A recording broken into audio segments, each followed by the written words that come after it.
नमस्कार दोस्तों, जय श्री महाकाल। मैं आपका दोस्त कमल कुमार अग्रवाल। दोस्तों, बात हो रही है सूर्यदेव की। आज बात करते हैं सूर्यदेव का अष्टम भाव में फल। दोस्तों, जन्म पत्रिका किसी भी लगन की हो, अष्टम भाव में सूर्य को दोष नहीं होता, क्योंकि सूर्य है आत्मा और आत्मा कभी मरते नहीं है। अष्टम भाव जो है वो मृत्यु का भाव है और उम्र का भाव है। लेकिन अष्टम भाव में सूर्य जब होते हैं तो ये किसी भी भाव के मालिक हो, चाहे वो लगन के मालिक हो, चाहे वो चौथे के मालिक हो, चाहे 10वें के मालिक हो, तो जिस भाव के मालिक है उस भाव के फलों में कमी जरूर देखने को आपको मिलेगी। एक बात। दूसरी बात, 8वां घर जो है कॉमन सेंस का है, 8वां घर जो है वो ज्ञान का है, 8वां घर जो रिसर्च का है, 8वां घर जो है वो उम्र का भी है। तो ऐसे जातक जो होंगे वो रिसर्च में अच्छे होंगे, उनका कॉमन सेंस बहुत बढ़िया होगा और उनकी बात में दम होगा। दम का मतलब है कि जो वो बोलेंगे ज़्यादातर वो होता है। उसके साथ साथ सूर्य जो है एक अग्नि तत्व ग्रह है, अष्टम भाव में सूर्य होते हैं तो इंसान को प्राइवेट पार्ट में प्रॉब्लम हो सकती है, हो जाएगी, ऐसा कहीं ज़रूरी नहीं है।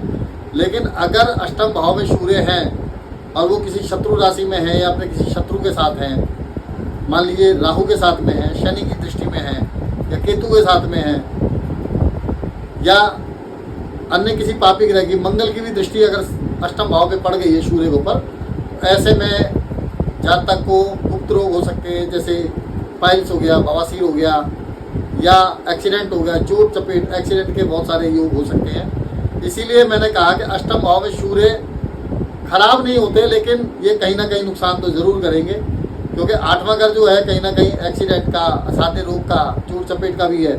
तो यहाँ पे ऐसे रोग इंसान को हो सकते हैं जिसके अष्टम भाव में सूर्य हो। लेकिन अगर अष्टम भाव में सूर्य अगर मित्र राशि में है, अच्छी राशि में है, अपने किसी मित्र की दृष्टि में, शुभ ग्रह की दृष्टि में है, अब शुभ ग्रहों में सिर्फ गुरु की दृष्टि और चंद्रमा की दृष्टि उनके ऊपर पड़ सकती है।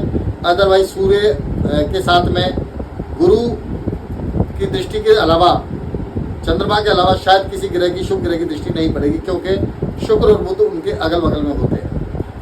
तो अगर गुरु की या चंद्रमा की दृष्टि सूर्य के ऊपर पड़ रही है तो इनका रिजल्ट अच्छा होगा। अपनी उच्च राशि में है तो बहुत अच्छा रिजल्ट होगा, आयु बुरी होगी। इसके साथ साथ सूर्य यहाँ पे तकरीबन बढ़िया फल देंगे और धन का आगमन जो है बना रहेगा। पैसा आएगा और सेव भी होगा और चला जाएगा। ऐसा आदमी धर्म से जुड़ा होता है। ऐसे जातक को कई बार मान सम्मान बहुत अच्छा मिलता है, जहाँ सूर्य उच्च के हों या मित्र राशि। इसी के साथ साथ जय श्री महाकाल। नमस्कार दोस्तों, जय महाकाल।